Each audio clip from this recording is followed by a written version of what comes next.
ఈ ఎల్లిపాయలు వేసిన తుమ్ములు వస్తానే బాగా ఘాటుకు. కెమెరామెన్ చేసినావు కానీ hi friends, welcome to my channel. ఈ రోజు అయితే సర్వపిండి పెడదాము, నా స్టైల్ ఎట్లా పెడతా అనేది మీకు చూపిద్దామని చెప్పేసి అయితే ఒక వీడియో చేస్తాను అనమాట. సో చూడండి, పిండి అంతా కలిపిన ఈ ప్రాసెస్ అంతా మన షార్ట్ వీడియోలో ఉంటుంది. మన ఛానల్ ఓపెన్ చేసి చూస్తే అందులో అనిపిస్తుంది ఎట్లా కలిపినా ఏంది అనేది. సో ఇప్పుడైతే ఒత్తుకునే ప్రాసెస్ చూపిస్తాను.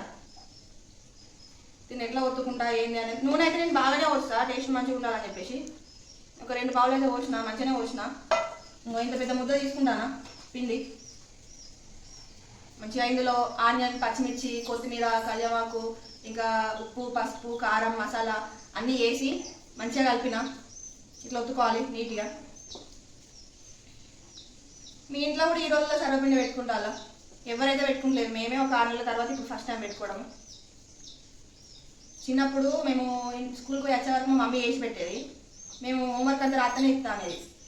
అందుకోసమే దీనికోసం మనం తొందర హోంవర్క్ చేసుకునేది. సో మా హస్బెండ్ అయితే వీడియో ఇస్తాను, ఇంకెంతసేపు చెప్తాను అన్నట్టు. సర్వపిండి పెడతాను షాప్ కంచెలు రమ్మన్నావు. పెడితే ఏమో అంటే పిండి పట్టించుకొచ్చి దాకా ఉండు అని పిండి పట్టించుకొచ్చినాక కావాలన్నాడు. ఆయన తింటా అన్నదే చేయాలి కదా, ఇష్టం వచ్చింది చేస్తే మళ్ళీ నేను చెప్తున్నావు వెయిట్ చేసినావు. ఇంట్లో పిండి లేదని చెప్పి కోసమే పిండి పట్టించుకొస్తా ఆగు అని చెప్పి కిలో పిండి పట్టించుకొని వచ్చి ఇప్పుడు ఆయన కోసం ఆయన షాప్ కొనియకుండా ఇప్పుడు నేను కష్టపడ్డానికి ఆయన కూడా కష్టపడాలని చెప్పేసి నాతో పాటు నువ్వు ఉండు, వీడియో తీయాలి కదా, ఇద్దరం తెలిసగమే కదా, అందుకోసం ఇద్దరం కష్టపడాలని చెప్పేసి అయితే ఉండమని చెప్పిన. వీడియో తీస్తాను అనిమలం కోసుకొని. నాకు ఈ సర్వపిండి అనేది ఒకప్పుడు చాలా ఇష్టం ఉండేది. ఇప్పుడు రోడ్ సైడ్ బజ్జీ పునుగులు వచ్చినాయి కదా, అప్పటి నుంచి మర్చిపోయాను. 20 రూపాయలు పెడితే 20 పునుగులు వస్తాయి.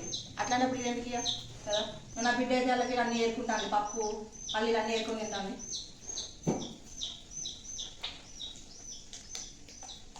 కొందరికి అసలు సర్వపిండి అంటే ఏంటి కూడా తెలియదు ఈ రోజుల వాళ్ళకు.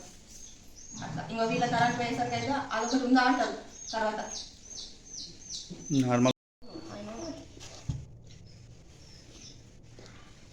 అమ్మ ఇగో ఇదైతే ఒత్తుడు అయిపోయింది. ఇంకా దీనికి రంధ్రాలు చేసుకోవాలన్నమాట.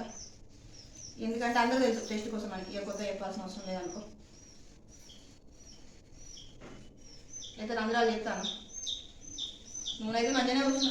ఈ సర్వపిండి పేరు మీద 1 కిలో నూనె పడవచ్చు. అలా తింటాడు మా ఆయన, అదేం లేదు.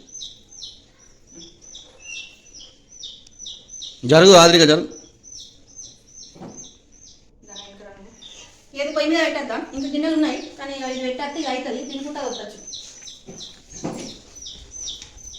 కెమెరామెన్ చేసినావు కానీ ఇంకా ఆల్రెడీ ఒకటి అవుతుంది.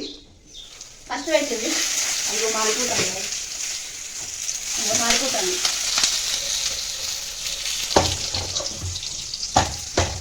ఈ గిన్నె పలసగా ఉన్నది అందుకే మారిపోతాను కాబట్టి దొడ్డుకున్నది. దీన్ని మాడిపోతుంది. ఇది పక్క పెట్టిన.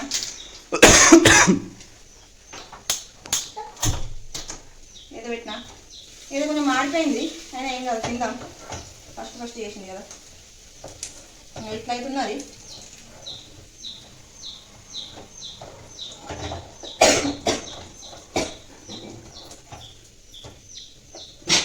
పల్లెటూర్లలో ఉన్న వాళ్ళు అయితే వారానికి ఒకసారి పెట్టుకుంటారు ఈ గిన్నె పిండి. మంచిగా కట్టెల పొయ్యి పెట్టుకొని మంచిగా అన్ని బయట పెట్టుకొని ఉప్పు కారం అన్ని ఎదురుగా పెట్టుకొని చెప్తారు. ఇది ఓన్లీకి అడుగుకే పెడితే ఇట్లా తిప్పని అవసరం లేదు, కానీ నేను చుట్టూరంగా పెట్టిన ఎందుకంటే మళ్ళీ గిన్నెలు బాగా అవుతాయి మళ్ళీ అని చెప్పేసి. దీనికే పెడితే అయిపోతుంది, కొంచెం ఎక్కువ అయితే పెట్టిన. ఇది నువ్వు ఇట్లా పట్టుకొని తిప్పాలి ఈ పక్కలకు పెట్టినందుకు.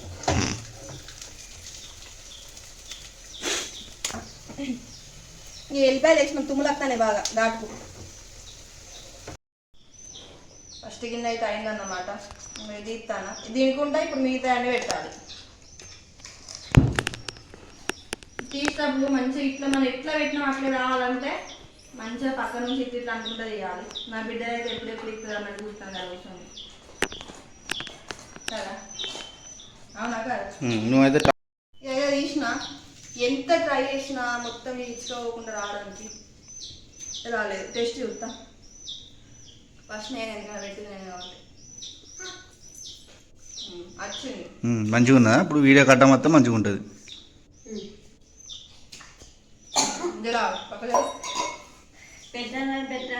నువ్వు జర మాట్లాడకు.